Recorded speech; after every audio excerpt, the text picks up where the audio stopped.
Home Secretary.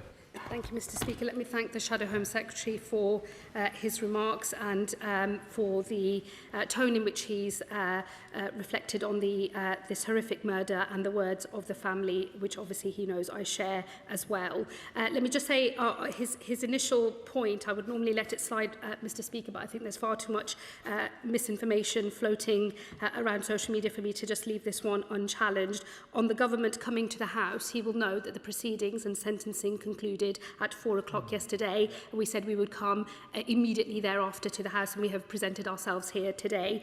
We have responded in an appropriate way with all of the facts at our disposal and all of the judges' remarks at our disposal for our review before coming to this House. And I think it's important that we respond in these moments in a measured way, and that is what we, the government, have sought to do. He referred to evidence in relation to the Valdo Calacane inquiry. He will know that the inquiry into the Nottingham attacks is well underway, and I don't think it would be appropriate for me from this dispatch box to preempt any findings that the inquiry might make. But of course, all of the actions and assumptions made by professionals of different public services, including the police and the health service, are subject to scrutiny within that inquiry. I'm sure those are matters that we will return to as that inquiry reports.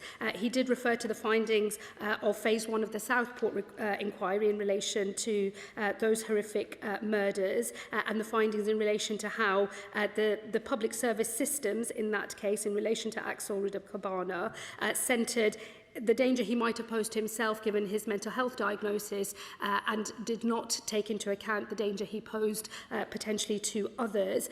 There have been recommendations, he will know, that have been made for change in this area, which the government will respond to fully in due course. But let me be very clear with him and all members in this House, in all such matters, in terms of how we engage with our public services and how they assist risk, the only important factor is the risk an individual poses, not their race, not their religion, or indeed anything else. And we will not tolerate a situation where other irrelevant factors are taken into account. I repeat again, all are equal before the law, and every public service needs to bear that in mind. He referred to the police anti-racism commitment. He will obviously remember, I'm sure, that the race action plan for the police began life under the previous Conservative government. In fact, I'm old enough to remember when Theresa May called out disproportionate use of stop and search for black communities in particular. He will know that the way that policing works in this country is by consent.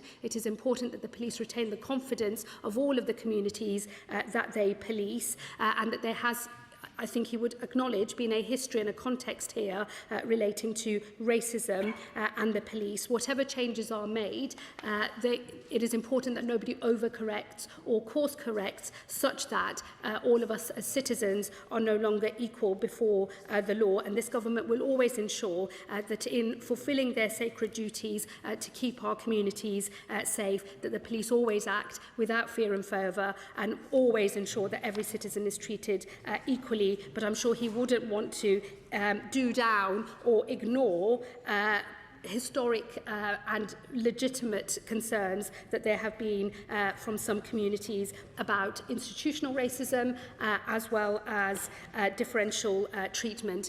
I condemn all types of differential and every type of differential treatment. I do not stand for it. My own track record as a government minister shows I will always act when there is evidence of differential treatment, and it is absolutely vital that that message is heard loud and clear across the whole of our country.